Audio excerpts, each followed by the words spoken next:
আজ 25শে এপ্রিল সন্ধ্যা 7:30 আইপিএল 2026-এর 36তম ম্যাচে মুখোমুখি হবে রাজস্থান রয়্যালস ও সানরাইজার্স হায়দ্রাবাদ দল। সাইমন সিং স্টেডিয়াম জয়পুরে অনুষ্ঠিত হতে যাচ্ছে ম্যাচটি। তো এই ম্যাচে কোন দল জিততে পারে সেটি আপনাদের সামনে আলোচনা করব এবং এই মাঠে কোন দলের পারফরমেন্স কেমন সেটাও আপনাদের সামনে তুলে ধরব। তাই ভিডিওটি সম্পূর্ণ দেখুন, আর ভিডিওটি যদি ভালো লেগে থাকে তাহলে ভিডিওটি লাইক করে চ্যানেলটি সাবস্ক্রাইব করবেন। তো বন্ধুরা, আইপিএল 2026-এর 36তম ম্যাচে রাজস্থান রয়্যালস ও হায়দ্রাবাদ তাদের শক্তিশালী একাদশ নিয়ে, রাজস্থান রয়্যালস তাদের ষষ্ঠ ম্যাচ আর সানরাইজার্স হায়দ্রাবাদ তাদের পঞ্চম ম্যাচ জেতার লক্ষ্যে মাঠে নামছে। কারণ রাজস্থান রয়্যালস এখন পর্যন্ত 7 ম্যাচ খেলেছে, 5 ম্যাচ জিতেছে, 2 ম্যাচ হেরেছে, তাদের পয়েন্ট 10। আর হায়দ্রাবাদ দলও এখন পর্যন্ত 7 ম্যাচ খেলেছে, তার মধ্যে 4 ম্যাচ জিতেছে, 3 ম্যাচ হেরেছে, তাদের পয়েন্ট 8। তো এই ম্যাচ সানরাইজার্স হায়দ্রাবাদ দলের জন্য জেতা খুবই ইম্পর্টেন্ট। এই দুই দলের লাস্ট 10 ম্যাচের এ মাঠে খেলায় যদি তাদের তুলনা করি তাহলে রাজস্থান রয়্যালস লাস্ট 10টি ম্যাচ খেলে এই মাঠে এবং 10 ম্যাচ খেলে রাজস্থান রয়্যালস 60% ম্যাচ জিতেছে। আর হায়দ্রাবাদ দলও লাস্ট 10 ম্যাচ খেলে এই মাঠে এবং 10 ম্যাচ খেলে হায়দ্রাবাদ 70% ম্যাচ জিতেছে। রাজস্থান রয়্যালস দলের এই মাঠে হাইস্ট স্কোর 210 রানের আর হায়দ্রাবাদ দলের হাইস্ট স্কোর 278 রানের। রাজস্থান রয়্যালস দলের লাস্ট 10 ম্যাচে এ মাঠে লোয়েস্ট স্কোর 128 রানের আর হায়দ্রাবাদ দলের লোয়েস্ট স্কোর 156 রানের। এই মাঠ রাজস্থান রয়্যালস দলের নিজেদের ঘরের মাঠ, তাই এখানে তারা কিছুটা অ্যাডভান্টেজ পাবে, সেটা কিছুটা বুঝতেই পারছেন।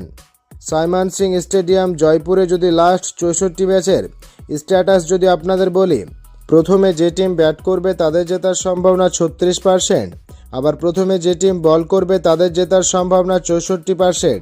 এই মাঠে অ্যাভারেজ ফার্স্ট ইনিংস 165 রানের আর অ্যাভারেজ সেকেন্ড ইনিংস 152 রানের। এই মাঠে হাইস্ট টোটাল হয়েছিল 219 রানের আর লোয়েস্ট টোটাল হয়েছিল 59 রানের। এই মাঠে হাইস্ট রান চেজ হয়েছে 217 রানের আর লোয়েস্ট ডিফেন্ড হয়েছে 144 রানের। এই পরিসংখ্যা অনুযায়ী এই মাঠে যারা প্রথমে বোলিং করবে তারাই কিন্তু অনেকটা এগিয়ে থাকবে। এবং এই মাঠে লাস্ট 10টি ম্যাচের কথা বলে থাকলে পেস বোলিং উইকেট পেয়েছে 59টি এবং স্পিন বোলিং উইকেট পেয়েছে 34টি। সুতরাং বুঝতে পারছেন এই মাঠে স্পিন বোলিং ও ফাস্ট বোলিং দুটোই কার্যকর হবে। তবুও এই দুই দলের মধ্যে যে দলের কাছে স্পিন অ্যাটাক ভালো আছে তারাই কিন্তু এই ম্যাচে এই মাঠে কিছুটা ভালো করবে।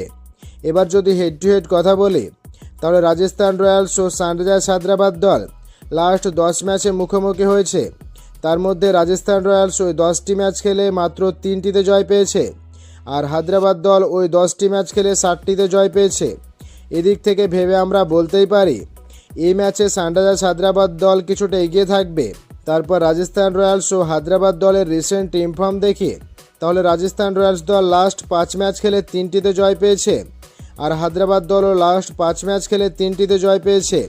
সাইমন সিং স্টেডিয়াম জয়পুরে যদি লাস্ট 10 ম্যাচের অ্যাভারেজ রানের কথা বলি তাহলে যারা ফার্স্ট ব্যাট করবে ফার্স্ট 6 ওভারের প্রথম ইনিংসে অ্যাভারেজ স্কোর 51 রানের, দ্বিতীয় ইনিংসে অ্যাভারেজ স্কোর 63 রানের, 10 ওভারের প্রথম ইনিংসে অ্যাভারেজ স্কোর 85 রানের, দ্বিতীয় ইনিংসে অ্যাভারেজ স্কোর 98 রানের, 15 ওভারের প্রথম ইনিংসে অ্যাভারেজ স্কোর 134 রানের, দ্বিতীয় ইনিংসে অ্যাভারেজ স্কোর 147 রানের, 20 ওভারের প্রথম ইনিংসে অ্যাভারেজ স্কোর 194 রানের, দ্বিতীয় ইনিংসে অ্যাভারেজ স্কোর 198 রানের। গত 10 ম্যাচে এ মাঠে হাই স্কোরিং রান হয়েছে, এবারও এই ম্যাচে এ মাঠে হাই স্কোরিং রান হবে এটা আশা করা যায় এবং আশা করছি সেশন সম্বন্ধে আপনাদের ধারণা দিতে পারলাম। আবার ফ্যান পোলে 66,738 জনের ভোটে এই দুই দলের মধ্যে রাজস্থান রয়্যালস টিমকে 33% জেতার সম্ভাবনা দিয়েছে আর হায়দ্রাবাদ টিমকে 67% জেতার সম্ভাবনা দিয়েছে। কিন্তু বন্ধুরা, আমার মতে সামগ্রিক তথ্য বিবেচনা করে এই আইপিএল 2026-এর 36তম ম্যাচে সানরাইজার্স হায়দ্রাবাদ দল জিততে চলেছে। আপনার মতে রাজস্থান রয়্যালস ও হায়দ্রাবাদ দল এই দুই দলের মধ্যে কোন দল জিতবে বলে আপনি মনে করছেন সেটা অবশ্যই কমেন্ট করে জানাবেন। ধন্যবাদ সবাইকে।